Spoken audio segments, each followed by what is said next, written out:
I'd put money on this. If you clench your jaw, that is not the reason you'd probably book an appointment with us. Nobody usually comes in for their jaw.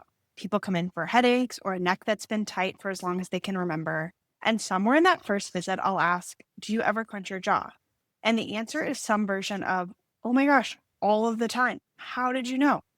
They just never thought of it as a problem or figured it wasn't worth mentioning. So today I want to walk you through why the clenching happens and why the night guard that you are probably handed at your dentist isn't fixing the problem.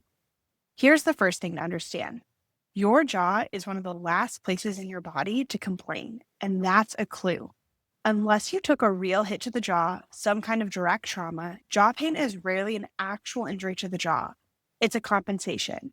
It's your jaw making up for something happening somewhere else. That's why we can't fix it by only looking at the jaw.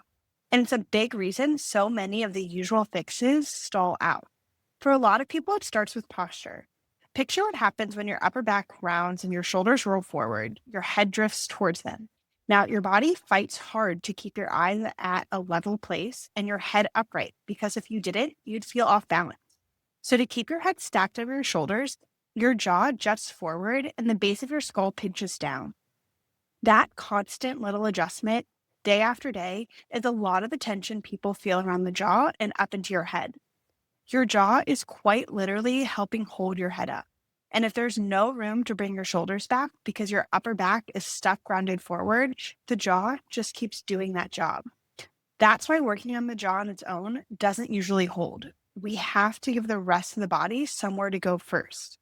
The second pattern is less about mechanics and more about how much you're actually carrying.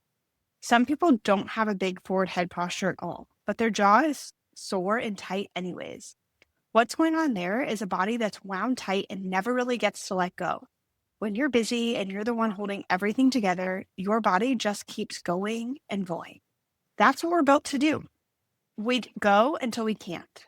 The clenching, the tightness, the ache, those are all signs of a body bracing to keep up.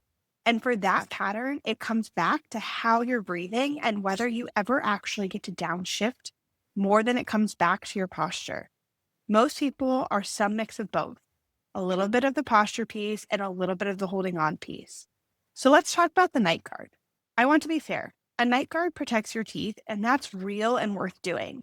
But it does not touch the why you're clenching in the first place. And for some people, putting something extra in the mouth to clamp down on actually makes your clenching worse, not better. Same with just being told to relax. If your jaw is clenching to make up for your posture, or because your body hasn't felt safe enough to let go in months, just relax was never going to be enough. There's a reason it's holding on. The other thing I get asked about is Botox. I'll be honest, I'm not somebody who loves the idea of extra toxins, but I actually think it can be really helpful, especially for someone who doesn't want to rely on it forever. It can help relax the muscle enough to make real progress in a joint while we're working. We co-manage with dentists and folks doing injections all the time.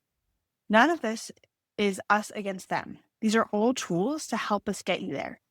The lasting fix is changing the pattern underneath, and that's really the whole thing. On the first visit, we're not chasing the jaw. We're looking at the whole picture of how you're carrying yourself and whether your body ever actually gets to come down. Because the only way the jaw clenching is gone for good is to address the reason it started in the first place. Here's my favorite part, and it's the part that tells me we got it right.